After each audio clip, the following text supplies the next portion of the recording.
You know, we have to ask ourselves the massive deployment that we've seen here compared to what we've seen all year, compared to what we saw 2 weeks ago. After an entire summer of cities burning, hundreds of people being murdered, literally, shot in the streets, private businesses being burned to the ground, looted, nothing. No troops deployed, no National Guard deployed. Everyone was just left on their own, sacrificed. 2 weeks ago at the Trump rally, if they were truly concerned about the Capitol building, where was all this then? Why didn't they do anything to stop it? In fact, we have plenty of video that shows them opening the gates for the crowd, opening the doors for the crowd, letting people into the Capitol. If they were truly intimidated by this massive, dangerous crowd, where was it then? Where was it 2 weeks ago? And why was it deployed immediately following?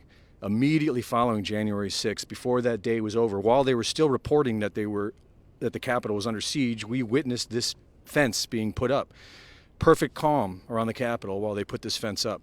Where did this fencing all come from? How did it show up that very day? Why wasn't it up earlier?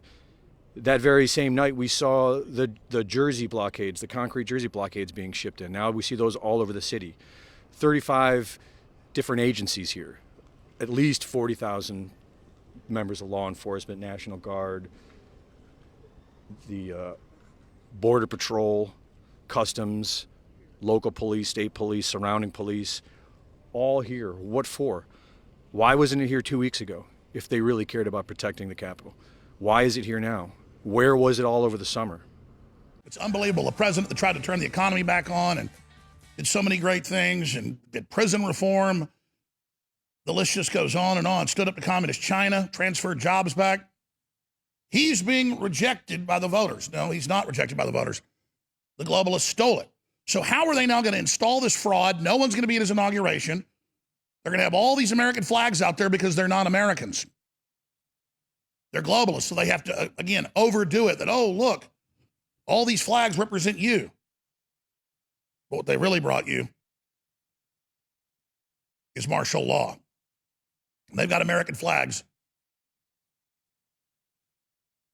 all the way from the Capitol halfway down towards the Washington Monument. But then everywhere else they have the flags of the world in a big United Nations push.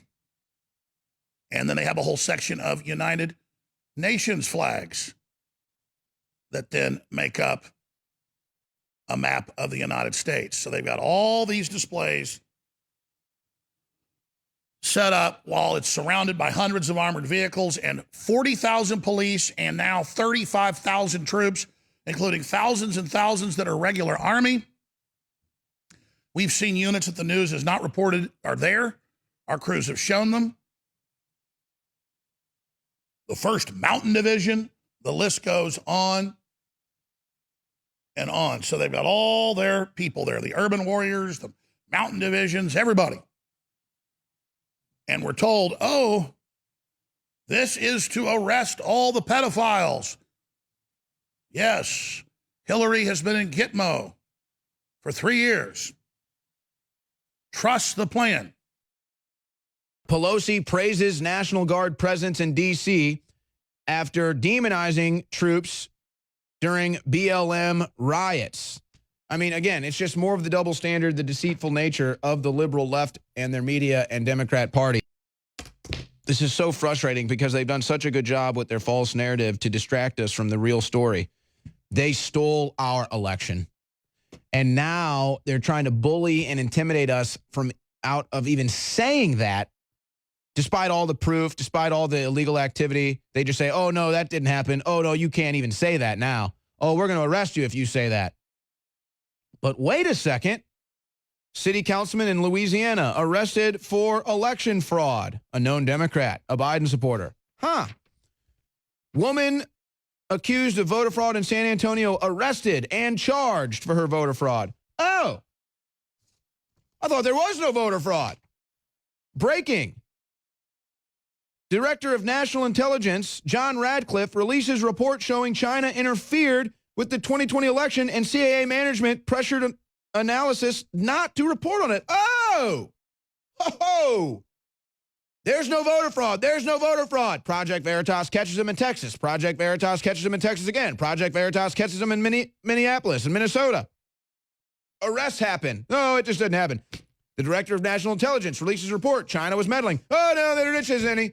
Nope, there was no election interference. You're not allowed to talk about it. You're not allowed to protest. You don't have free speech. And if you think you have free speech, now you don't even have a Second Amendment. And we're going to lock D.C. down with 30,000 plus law enforcement and military because that's how you install a dictator that just stole an election.